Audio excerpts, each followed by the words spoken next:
அன்பு உலகளாவிய பேகுரு சொந்தங்களுக்கு வணக்கம். நம்முடன் இன்று இணைந்திருப்பவர் அரசியல் விமர்சகர் திரு ஐடியாமேன் மகாதேவன் அவர்கள். வணக்கம் சார், உங்களை வரவேற்பதில் பெருமிதம் அடைகிறோம். வணக்கம் மேடம்.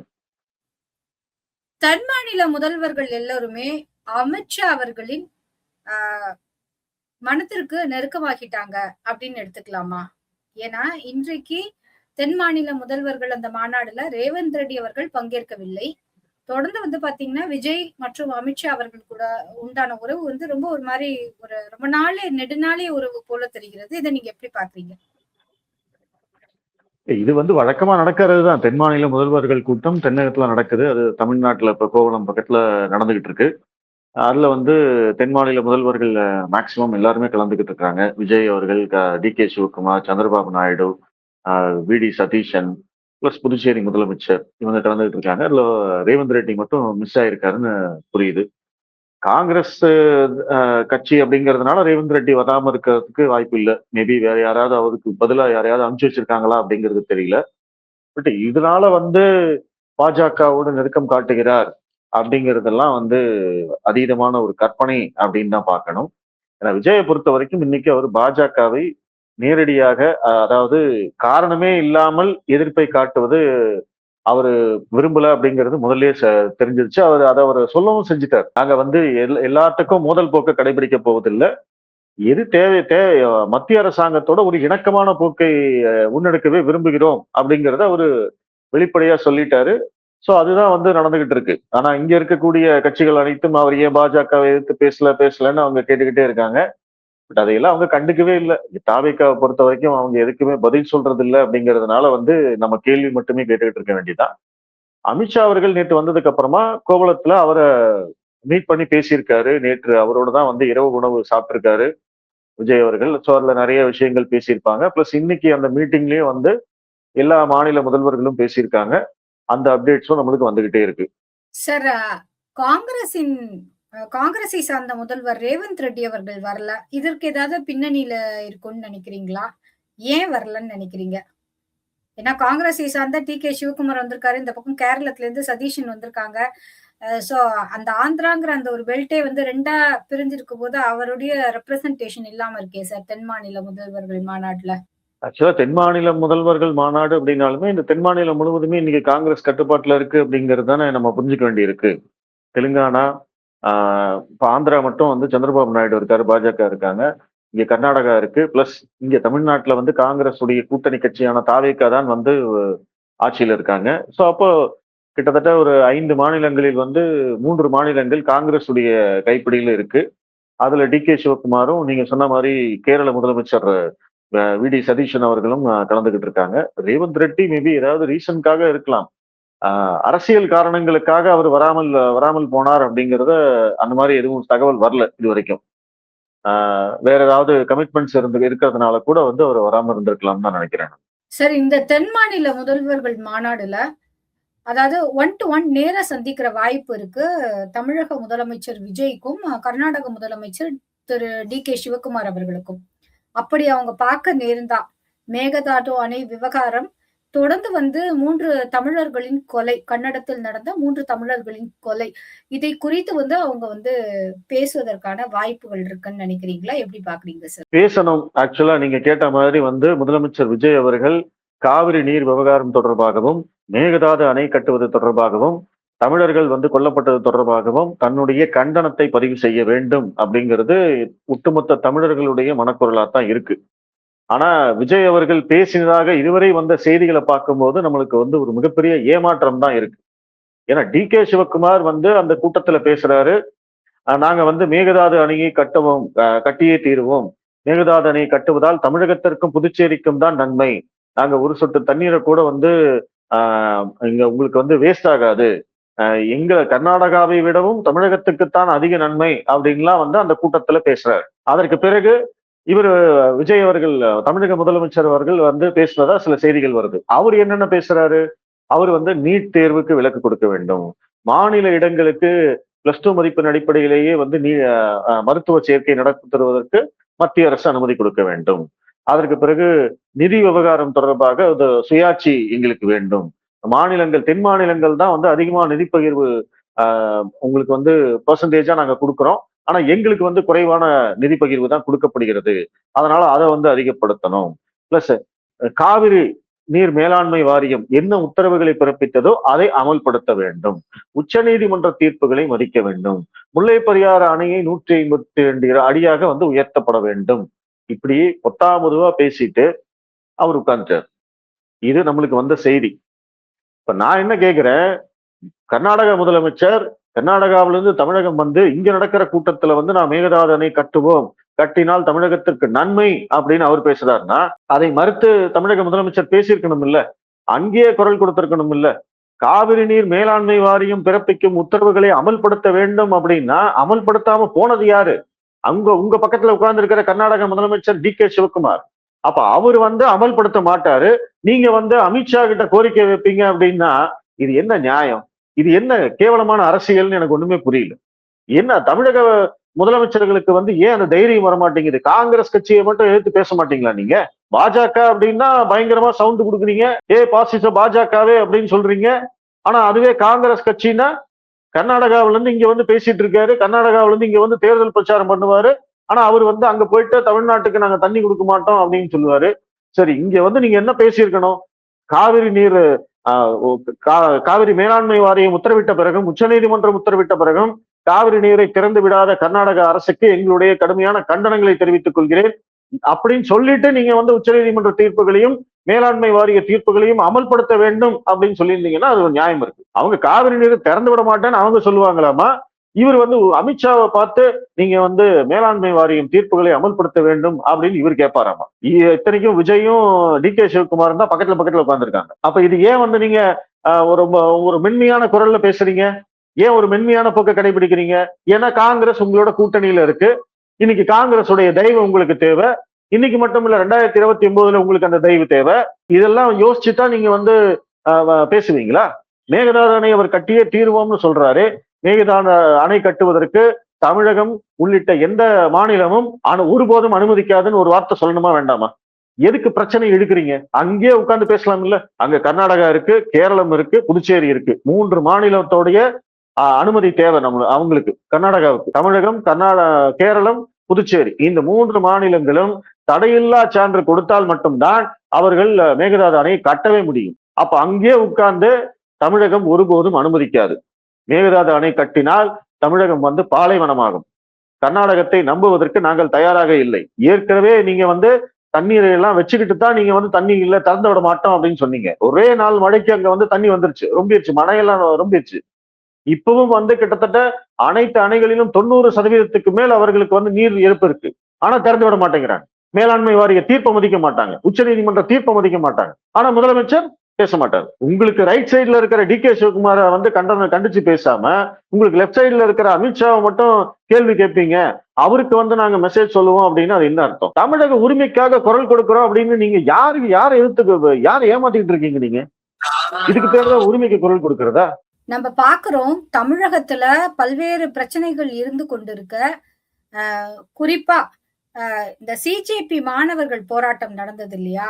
அதை எதிர்த்து போராடிய மாணவர்களை அந்த அந்த மாதிரி போராட்டத்தில் ஈடுபட்ட மாணவர்களை எதிர்த்து தமிழக அரசு அவங்களுக்கு எதிரான நடவடிக்கைகளை மேற்கொள்ள நீதிமன்றத்தை அணுகி இருந்தது. அதுக்காக ஒரு கேஸ் போட்டிருந்தாங்க. இப்ப அந்த கேஸ வாபஸ் பெற்றுட்டாங்க. இதற்கு முழு முக்கிய காரணம் மாணவர்களின் போராட்டமும் தொடர்ந்து எதிர்க்கட்சிகளின் ஒரு அதிகார போக்கும் அப்படி எடுத்துக்கலாமா? அது மட்டும் இல்லாம இங்க வந்து கல்லூரி மாணவர்கள் இந்த சிஜேபி மாதிரியான இடதுசாரி இயக்கங்களின் கூட்டத்தில் கலந்து கொள்ளாமல் இருக்க வேண்டும் அப்படிங்கிறதுக்கு ஒரு சுற்றறிக்கை அனுப்புனாங்க. அதை வந்து இன்னைக்கு வாபஸ் வாங்கியிருக்காங்க. இந்த அரசாங்கம் வந்து பாத்தீங்கன்னா ஒரு ஒரு உறுதியான நிலைப்பாடு எடுக்கிறதுக்கு வந்து இவங்க தயங்கிட்டே இருக்காங்க அப்படிங்கிறது தொடர்ச்சியா தெரியுது. இப்போ முதலமைச்சர் விஜய் அவர்களை வந்து இவங்க ஜெயலலிதா மாதிரி அவர் பண்றாரு, அவர் வந்து அதை பண்றாரு இதை பண்றாருன்னு பில்டப் மட்டும் தான் கொடுக்குறாங்களே தவிர ஒரு முடிவெடுத்தா அதுல வந்து உறுதியான ஒரு நோக்கோடு இருக்கிறதுக்கு வந்து இவங்க தயாராக இல்லை. இப்ப இந்த சுற்றறிக்கை அனுப்பின உடனே இங்க இருக்கக்கூடிய இடதுசாரிகள் கட்சி, இங்க இருக்கக்கூடிய இந்த ஆன்டி இந்தியன் எலமெண்ட்ஸ் எல்லாம் வந்து அப்படியே கூக்குரல் எழுப்புறாங்க. இந்த தலித் இயக்கங்கள் பிளஸ் மாணவர் இயக்கங்கள் உடனே இவங்கெல்லாம் வந்து அது எப்படி வந்து மாணவர்களுடைய அரசியல் பார்வையை வந்து நீங்க வந்து தடுத்து நிறுத்தலாம், இதுதான் வந்து அவங்களுக்கு கரெக்டான நேரம், அரசியல் கத்துக்கிறது, அரசியல் ஈடுபடுவது அவங்களுக்கு இதுதான் சரியான நேரம் அப்படின்லாம் வந்து சொல்றாங்க. ஏன் வந்து அது தாவேக்கா அரசாங்கம் இருக்கிற போது மட்டும் மாணவர்கள் எல்லாம் அரசியலுக்கு வராங்க, அரசியல் பேசுறாங்க, போராட்டம் பண்றாங்க? ஏன் இது வந்து திமுக ஆட்சியில இருக்கிற போது நடக்கிறது இல்ல? ஆக்சுவலா இங்க எப்பவுமே வந்து மாணவர்களை வந்து நம்ம அரசியல் படுத்துனதே கிடையாது. இங்க இருக்கக்கூடிய அரசு கல்லூரி ஆகட்டும், தனியார் கல்லூரிகளாகட்டும், எந்த கல்லூரியாவது வந்து மாணவர் தேர்தல் நடக்குதா? தமிழ்நாட்டுல நீங்க கேள்விப்பட்டிருக்கீங்களா? இங்க அப்ப அது கூட இல்லாம என்ன வந்து இங்க மாணவர்களை வந்து அரசியல் படுத்துறீங்க நீங்க? நீங்க கேரளா போய் பாருங்க. மாணவர் தேர்தல் இல்லாத ஒரு கல்லூரி இருக்க முடியுமா அங்க? அப்ப அங்க வந்து எப்படி வந்து அரசியல் மயப்படுத்தி இருக்காங்க? அங்க எல்லாருக்கும் வந்து எல்லா கட்சிகளையும் கேள்வி கேட்கும் சுதந்திரம் இருக்கு. ஆனா இங்க திமுகவோ, அதிமுகவோ இருந்த வரைக்கும் இங்க எந்த மாணவர் இயக்கங்களும் பெருசா வந்து போராட்டங்களையோ இதெல்லாம் முன்னெடுத்ததே கிடையாது. திமுக எதிர்க்கட்சியாக இருந்தால் அவர்கள் வந்து மாணவர்களை தூண்டி விடுவார்கள். அதுவே அவங்க ஆளுங்கட்சியாக இருந்தா மாணவர்களை வந்து இந்த அரசியல் பக்கமே வராம பாத்துக்குவாங்க. இதுதான் இங்க இருக்கக்கூடிய அரசியல்.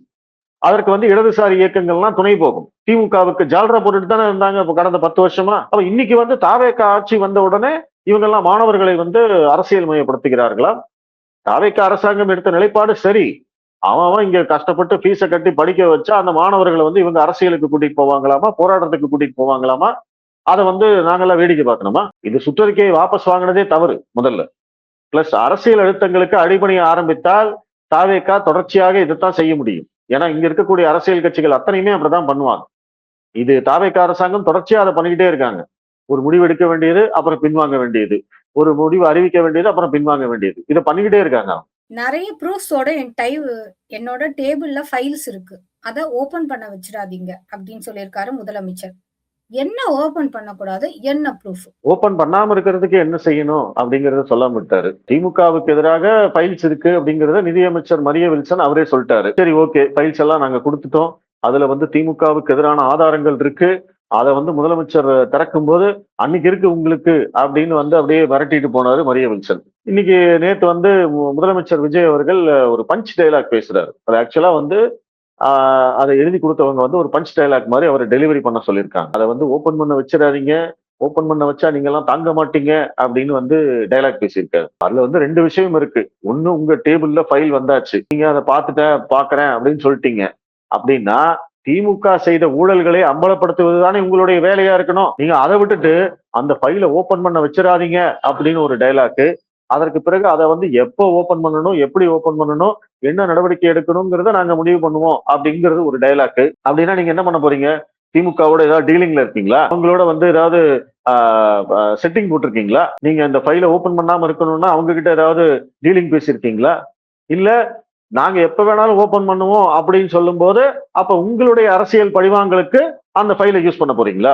இல்ல எப்ப வேணா யூஸ் பண்றதுல என்ன இருக்கு சார்? உங்க கண்ணு முன்னாடி திமுக வந்து ஒரு தீய சக்தி, திமுக ஊழல் பண்ணிருக்காங்க, கரப்ஷன் எத்தனை தடவை பேசியிருக்கீங்க. இப்ப வந்ததுக்கு அப்புறமும் எத்தனை பேசிக்கிட்டு இருக்கீங்க. ஆட்சிக்கு வந்து 100 நாள் ஆச்சு. நாங்க அந்த சாதனையை செய்து விட்டோம், இந்த சாதனையை செய்து விட்டோம்னு திராவிட கட்சிகள் மாதிரியே விளம்பரம் பண்ணிக்கிறீங்க. சரி, ஓகே. இந்த 100 நாட்களில் திமுக செய்த ஊழல்கள் எதையாவது ஒரு விஷயத்த தாவேக்கா அரசாங்கம் கொண்டு வந்திருக்கிறதா, வெளிக்கொண்டு வந்திருக்கிறதா? ஒண்ணு கூட கிடையாது. ஆனா இவங்க நாங்க ஊழலை ஒழிப்போம், லஞ்சத்தை ஒழிப்போம் அப்படின்னு பேசிட்டு இருக்காங்க. ஏன் வந்து உங்களால கொண்டு வர முடியல? நீங்களே தான் சொன்னீங்க பார்ட்டி ஃபண்டுன்னு பேச ஆரம்பிச்சு 3 மாசம் ஆச்சு. முதல் சட்டமன்ற கூட்டத்தொடர்லயே பேசியாச்சு. பதவியேற்புக்கு அப்புறமே பேசியாச்சு. அதற்கு பிறகு 2 மாசம் ஆச்சு. ஏன் வந்து பார்ட்டி ஃபண்டு எப்படி போச்சு, என்ன ஆச்சு, எவ்வளவு வந்தது, இதெல்லாம் ஏதாவது சொல்லியிருக்கணும் இல்ல? எதுக்குமே உங்களுக்கு ஆதாரம் கிடைக்கலையா? அப்ப முதலமைச்சர் விஜய் அவர்கள் நேற்று பேசியது வந்து ஒரு சினிமா வசனம். அவரு அந்த ரீல்ஸுக்காகவும் பிளஸ் வந்து அவருடைய ஃபேன் ஃபாலோயர்ஸுக்காகவும் பேசியிருக்காரு. மற்றபடி அதுல வந்து அது பேசின விஷயமே தப்பு. அவர் பேசவே கூடாது. அந்த மாதிரி சினிமாவில் அவர் பஞ்ச் டைலாக் பேசினாங்கன்னா கை தட்டிட்டு நம்ம லாஜிக் எல்லாம் பார்க்காம போயிடலாம். ஆனா சட்டமன்றத்துல நீங்க பேசுனீங்க அப்படின்னா அதுக்கு பின்புலம் என்ன, லாஜிக் என்ன, எல்லாத்தையும் பார்க்கத்தான் செய்வாங்க. சார், நீங்க எல்லாத்தையும் பார்க்க தான் செய்வாங்க. ஒரு லாஜிக் இருக்கணும் நீங்க பேசுறதுல அப்படின்னு சொல்றீங்க. தொடர்ந்து எம்எல்ஏக்களுக்கான சலுகைகள் அறிவிப்பு பை முதலமைச்சர். குறிப்பா காரா இருக்கட்டும், பெட்ரோலாக இருக்கட்டும், அந்த மாதிரியான சலுகைகள்லாம் நிறைய வந்து சர்ச்சைக்கு உள்ளாகி இருக்கு. இந்த சலுகைகள் டுவர்ட்ஸ் அமைச்சர் பை முதலமைச்சர், இதை நீங்க எப்படி பாக்குறீங்க? தாவேக்கா அரசாங்கம் ஆட்சி அமைத்து 100 நாட்கள்ல இதுவரைக்கும் மக்களுக்கு அதிருப்தி தரக்கூடிய விஷயமா அவங்க எதுவும் பெருசா பண்ணல. அங்க எதிர்க்கட்சிகள் அந்த மாதிரியான ஒரு அதிருப்தியை வந்து உருவாக்கிட்டு இருந்தாலுமே, நேரடியாக தாவேகாவின் ஒரு முடிவு மக்களின் அதிருப்தியை இதுவரை சம்பாதிக்கவில்லை. ஆனா நேற்று சட்டசபையில் 110 விதியின் கீழ முதலமைச்சர் அறிவித்த அந்த அறிவிப்பு கண்டிப்பாக மக்களின் அதிருப்தியை சம்பாதிக்கும். இன்னைக்கு மக்கள் எல்லாமே வந்து கோவமா தான் இருக்காங்க. எதுக்கு இவங்களுக்கு காரு? அந்த காருக்கு வந்து டிரைவரும் குடுத்து, பெட்ரோலும் போட்டு, அதற்கு வந்து வாகனப்படின்னு ரூ. 75,000 குடுக்குறது எதுக்காக? இவங்கலாம் என்ன ஏழைகளா? சரி, அப்படித்தான் குடுத்தீங்க. நீங்க என்ன பண்ணியிருக்கணும்? முதல் எம்.எல்.ஏக்கள் முதல் தடவையாக எம்.எல்.ஏக்கள் ஆயிருப்பவர்களுக்கு நாங்க குடுக்குறோம்னு சொல்லியிருக்கலாம். சரி, அப்படியும் வேண்டாம். விஜய் கூட முதல் தடவை எம்.எல்.ஏ தான். அவருக்கு கார் இல்லையா? அவருக்கு எத்தனையோ கார் இருக்கு. அந்த மாரி ஏற்கனவே கார் இருக்கிறவங்களுக்கெல்லாம் அவங்களையெல்லாம் விட்டுட்டு, யாருக்கு தேவையோ எம்.எல்.ஏக்கள் 234 எம்.எல்.ஏக்களில் யாருக்கு வாகன வசதி தேவையோ, அவர்கள் தலைமைச் செயலரிடம் எழுத்துப்பூர்வமாக விண்ணப்பித்து இந்த சலுகையை பெற்றுக்கொள்ளலாம் அப்படின்னு அறிவிச்சிருந்தா அப்ப கூட மக்கள் பாராட்டியிருப்பாங்களே. யாருக்கு தேவையோ அவங்களுக்கு கொடுங்க. நேத்து வந்து சட்டமன்றத்துல வந்து எங்களுக்கு கார் இல்ல அப்படின்னு பேசினவங்களுடைய உண்மை நிலையை எடுத்து போட்டாங்க. அந்த சபரி ஐங்கரன் சொல்லிட்டு அவர்கிட்ட கார் இருக்கா? அவருடைய தேர்தல் வேட்புமனுவிலேயே அதை வந்து சொல்லியிருக்காரு அவரு. இன்னைக்கு வந்து அவர்கிட்ட கேக்குறாங்க, சார் உங்க வேட்புமனுவிலேயே அந்த விஷயம் இருக்கு, உங்ககிட்ட கார் இருக்காமே, நீங்க ஏன் சட்டமன்றத்துல போய் சொன்னீங்க அப்படின்னு கேட்டா அவர் வந்து நீங்க உண்மைக்கு புறம்பான செய்திகளை நம்பாதீங்க அப்படின்னு சொல்லிட்டு தேங்க்ஸ் அப்படின்னு சொல்லிட்டு போயிட்டார். அப்ப இவங்க வேணும்னே பண்ணிருக்காங்க. இது எப்படி நடந்திருக்கு அப்படிங்கறத நான் சொல்றேன். இந்த எம்எல்ஏக்கள் ஃபர்ஸ்ட் வந்து விசிக எம்எல்ஏ தான் வந்து கேட்டாரு, சார் எங்கிட்ட வாகன வசதி இல்ல, எங்களுக்கு வந்து வாகன வசதி எடுத்து கொடுங்க அப்படின்னு கேட்டாரு. அவர்கிட்ட உண்மையிலேயே இல்ல அப்படிங்கிற போது தாராளமா அவருக்கு கொடுக்கலாம். ஏன்னா ஒரு எம்எல்ஏ அப்படிங்கிறவர் 4 இடத்துக்கு போகணும் வரணும், பிளஸ் சொந்த காசுல வந்து அவங்க போயிட்டு வர்றதுக்கெல்லாம் வந்து நிறைய பேருக்கு வாய்ப்பு இல்லை. இன்னைக்கு அந்த மாதிரியான ஆஹ், ஒரு மிடில் கிளாஸ் குடும்பத்துல இருந்து எத்தனையோ பேர் வந்திருக்காங்க. இல்லாதவங்களுக்கு கொடுக்கலாம்.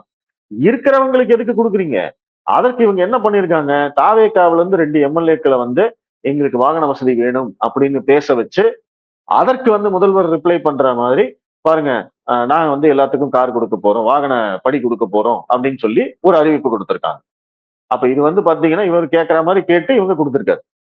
இதுதான் வந்து நேற்று சட்டசபையில் நடந்திருக்கு. சார், சட்டசபையில் தொடர்ந்து நடைபெறும் அமளிகள் குறித்து உங்கள் பார்வை? அமளிகள்னு பெருசா எதுவும் நடக்கிறது இல்லையே.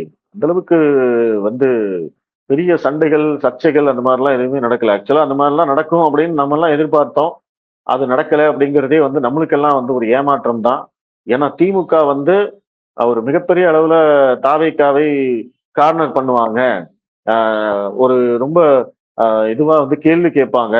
அந்த கேள்விகளுக்கெல்லாம் முதல் தலைமுறை எம்எல்ஏவுக்கான முதலாக ஆட்சிக்கு வந்திருக்கக்கூடிய தாவேக்கா வந்து தடுமாறுவாங்க அப்படின்னு தான் எல்லாருமே எதிர்பார்த்தாங்க. ஆனா அதற்கு நேர் மாறாக திமுகவினர் வந்து இன்னைக்கு சட்டசபையில வந்து அடக்கி வாசிக்கிறாங்க. அவங்களால பெரிய லெவல்ல வந்து தாவேக்காவை கார்னர் பண்ண முடியல. அவங்க கேட்கிற எல்லா கேள்விகளுக்கும் வந்து தாவேக்கா கிட்ட வந்து பதில் இருக்கு. அது மட்டும் இல்லாம திமுக வந்து வேற ஏதாவது பேசி இவங்களை தூண்டி விட்டாங்க அப்படின்னா 2 மடங்கா திரும்பி அங்கிருந்து வருது. இவங்க வந்து அடி வாங்கிட்டு இருக்காங்க. சோ அப்ப இன்னைக்கு வந்து திமுகவுக்கு அது மட்டும் இல்லாம இன்னொரு முக்கியமான விஷயம், இது எல்லாமே லைவ்ல போயிட்டு இருக்கு. அது வந்து திமுகவுக்கு மேலும் டேமேஜ கொடுக்குது. சோ அதனால வந்து திமுக கொஞ்சம் அடக்கி வாசிக்கிறாங்க. பெரிய அளவுல அமளி இல்ல. மிக முக்கியமாக சபாநாயகர் ஜே.சி.டி. பிரபாகர் அவரு சபையை வந்து ரொம்ப நல்லா நடத்துறாரு. இதற்கு முன்னாடி சபாநாயகராக இருந்த அப்பாவோட பல மடங்கு வந்து இவரு சூப்பரா நடத்துறாரு. எல்லா கட்சிகளும் வந்து அவரை பாராட்டுறாங்க. இன்னும் சொல்ல போனா இதற்கு முன்னாள் முதலமைச்சர் எடப்பாடி பழனிசாமி அவரை விட வந்து ஜே.சி.டி. பிரபாகரும் செங்கோட்டையனும் சீனியர்ஸ். அதனால வந்து அந்த மரியாதை திமுகவினரிடம் இருக்கு, அதிமுகவிடமும் இருக்கு. சோ அதனால அவங்க சபையை நடத்துறது ரொம்ப ஈஸியா இருக்கு. ஜே.சி.டி. பிரபாகரும் வந்து எம்ஜிஆர் காலத்து அரசியல்வாதி. அவரு ஒருவேளை ஏதாவது அவருக்கு ஒரு இது அப்படின்னா அவை முன்னவர்னு செங்கோட்டையன் இருக்காரு. அவரு டக்குன்னு வந்து இவர் எந்திரிச்சு பதில் சொல்றாரு. அவங்க 2 பேருமே வந்து பாத்தீங்கன்னா ரொம்ப எளிமையா வந்து எதிர்க்கட்சிகளை ஹேண்டில் பண்றாங்க அப்படின்னு தான் நான் சொல்லுவேன். சார், ரொம்ப நன்றி சார். இத்துணை நேரமும் அழகாகவும், தெளிவாகவும் நெறைய விஷயங்கள எங்களுக்காக எடுத்து சொன்னீங்க. குறிப்பா தென் மாநில முதல்வர்கள் மாநாட்டிற்கு எல்லோருமே வந்திருக்காங்க. காங்கிரஸை சார்ந்த ரேவந்த் ரெட்டி அவர்கள் மட்டும் வரல. எனிவே அவங்களுடைய ரெப்ரசன்டேட்டிவ் வந்திருப்பாங்க அப்படிங்கிற ஒரு விஷயத்தையும், பக்கத்திலேயே உட்கார்ந்திருக்காரு சிவகுமார். நெறைய விஷயம் பேசியிருக்கலாம். மேகதாதுவ பத்தி பேசியிருக்கலாம். தமிழர்கள் கொலை குறித்து பேசியிருக்கலாம். இன்னும் அதிகப்படியாக ஒரே ஒரு வாய்ப்பு, எழுந்து தன்னுடைய உரையை தொடங்கும் போதே கூட கபினி அணையிலிருந்து நீரை திறக்காத காரணத்தினால் காங்கிரசுக்கு எங்களுடைய கண்டனங்களை நன்றிகளை தெரிவித்துக் கொள்கிறோம் கர்நாடகாவுக்குன்னு ஸ்ட்ராங்கா ஒரு பாயிண்ட சொல்லிட்டு கூட ஆரம்பிச்சிருக்கலாம். ஆனா இது எதையுமே அவர் செய்யலையோ, இது ஒரு ஆப்பர்ச்சுனிட்டி, நீங்க வரும்போதுதான் அவங்க வர வேணான்ட்டாங்க. இப்ப உங்கள தேடி அவங்க வந்திருக்காங்க. இந்த இடத்துல கூட பேசலன்னா, இனி எப்ப பேச போறீங்க விஜய்? அப்படிங்கிற ஒரு கேள்விய முன் வச்சிருக்கீங்க. தொடர்ந்து வந்து எம்.எல்.ஏக்களுக்கு கொடுக்கப்பட்ட இந்த சலுகைகள், அறிவிப்புங்கிறது வந்து மக்கள் மனதுல சில சில இடத்துல கேள்விகளையும், சிலருக்கு சந்தோஷங்களையும் ஏற்படுத்தி கொடுத்திருக்கு அப்படிங்கிற ஒரு விஷயத்தையும், தொடர்ந்து வந்து இங்க நெறைய ஃபைல்ஸ் இருக்கு என் டேபிள்ல. அத ஓப்பன் பண்ணாம பாத்துக்கோங்க. ஓப்பன் பண்ண வச்சுடாதீங்கன்னு சொல்லியிருக்காரு. அதே நேரம் அத ஓப்பன் ஓப்பன் பண்றதுக்கான வழிமுறைகள் என்ன? ஓப்பன் பண்ணாம இருக்கிறதுக்கான வழிமுறைகள் என்ன? அப்படிங்கிற ஒரு கொஸ்டினையும் மத்தவங்க கிட்ட புட் அப் பண்ணியிருக்காரு. அப்படிதான் பார்க்க வேண்டியதாக இருக்கு. ஊழல் குற்றச்சாட்டுகள் கை மேல இருந்தா எடுத்து விசாரணை பண்ண வேண்டியது தானே. அதுக்கு எதுக்கு ஃபைல திறக்கணுமா, மூடணுமான்னு ஒரு கேள்வி. சோ மொத்தத்தில் ரீல்ஸிலேயே இந்த ஆட்சி சென்று விடுமோ அப்படிங்கிற அச்சம் ச அரசியல் விமர்சகர்களுக்கு மட்டுமே இருந்த நேரத்தில், இப்போது சாமானியர்களுக்கும் இந்த மாரியான ஒரு எண்ணங்கள் கடத்தப்பட்டுள்ளது. கொஞ்சம் கொஞ்சமாக அதிருப்தியை அதிக அளவு சம்பாதிக்கும் நோக்கில் சென்று கொண்டிருக்கிறார் அப்படிங்கிற விஷயத்தையும் தொடர்ந்து ஜே.சி.டி. பிரபாகர் அவர்கள் சபாநாயகராக வெகு அழகாக எம்.ஜி.ஆர். காலத்து அரசியல்வாதி என்பதால் ரொம்ப நேர்த்தியாக சட்டசபையை நடத்தி செல்கிறார். அவருடைய அந்த செயல்பாட்டில் 1, 2 தவிர அங்கு கூடியிருக்கும் அனைவருக்குமே மக்கள் பிரதிநிதிகளுக்கு மிகுந்த சந்தோஷத்தை தான் அது குடுக்கிறது அப்படிங்கிற ஒரு விஷயத்தையும் ஷேர் பண்ணியிருக்கீங்க சார். இனிவரும் காலங்கள்ல தொடர்ந்து இதுபோல் நிறைய பேசலாம். நேரம் பகிர்ந்தமைக்கு நன்றி. இணைப்பில் இணைந்தமைக்கு நன்றி. Thank you sir. மிக்க நன்றி.